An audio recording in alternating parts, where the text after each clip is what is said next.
অভ্যন্তরীণ কোন্দল এবং আন্তর্জাতিক চাপে যখন প্রায় দেয়ালে পিঠ ঠেকেছে মধ্যপ্রাচ্যের সিংহখ্যাত ইরানের, ঠিক সেই সময়ে ইরানের পাশে দাঁড়াল বিশ্বের দুই পরাশক্তি রাশিয়া এবং চীন। সরকার বিরোধী আন্দোলনে প্রায় ১৫ দিন ধরে উত্তাল ইরান, যার সামাল দিতে বেশ বেগ পেতে হচ্ছে খামেনি সরকারকে। এর মধ্যে মার্কিন প্রেসিডেন্ট ডোনাল্ড ট্রাম্প ইরানে হামলার ইঙ্গিত দিয়েছে, যা ভালো চোখে দেখছে না ইরানের পুরনো বন্ধু রাশিয়া এবং চীন। We have always opposed interference in other countries' internal affairs, consistently advocated that the sovereignty and security of all nations should be fully protected by international law, and opposed the use of force or the threat of it in international relations matters. ইরানে চলমান বিক্ষোভে দেশটিতে যুক্তরাষ্ট্রের সামরিক অভিযানের বিরোধিতা করে তেহরানের পাশে থাকার প্রতিশ্রুতি দিয়েছে চীন। দেশটির পররাষ্ট্র মন্ত্রণালয়ের নিয়মিত ব্রিফিংয়ে মুখপাত্র মাওলিং বলেছেন, তারা অন্য দেশে বিদেশি হস্তক্ষেপ সমর্থন করে না।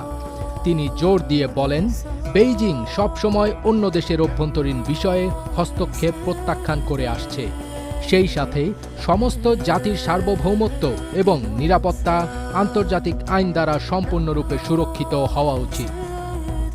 অন্যদিকে ইরানের বিরুদ্ধে যুক্তরাষ্ট্রের নতুন সামরিক হামলার হুমকিকে সম্পূর্ণভাবে অগ্রহণযোগ্য বলে নিন্দা জানিয়েছে রাশিয়া।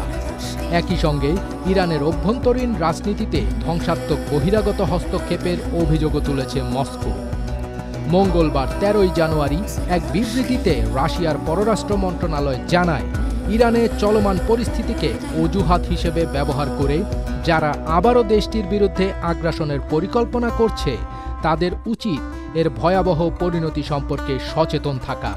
বিবৃতিতে বলা হয়, যারা বাইরের উস্কানিতে সৃষ্ট অস্থিরতাকে অজুহাত বানিয়ে ২০২৫ সালের জুনে ইরানের বিরুদ্ধে সংঘটিত আগ্রাসনের পুনরাবৃত্তি ঘটাতে চায়, তাদের অবশ্যই বুঝতে হবে এ ধরনের পদক্ষেপ মধ্যপ্রাচ্যের পরিস্থিতি ও বৈশ্বিক আন্তর্জাতিক নিরাপত্তার জন্য ভয়াবহ পরিণতি ডেকে আনবে। সাম্প্রতিক দিনগুলোতে ইরানের সরকার বিরোধী বিক্ষোভ ঘিরে যুক্তরাষ্ট্রের প্রেসিডেন্ট ডোনাল্ড ট্রাম্পের বক্তব্য আরও কড়া হচ্ছে। তিনি ইঙ্গিত দিয়েছেন, বিক্ষোভ মোকাবিলায় ইরানের ভূমিকার জেরে দেশটির বিরুদ্ধে খুব শক্তিশালী একাধিক সামরিক বিকল্প বিবেচনা করছে ওয়াশিংটন। ঠিক এই মুহূর্তেই ইরানের পাশে এসে দাঁড়ালো তার পুরনো দুই বন্ধু রাশিয়া এবং চীন, যার ফলে খেলা সম্পূর্ণ ঘুরে যাচ্ছে। ফজবির তাজ, এটিএন বাংলা।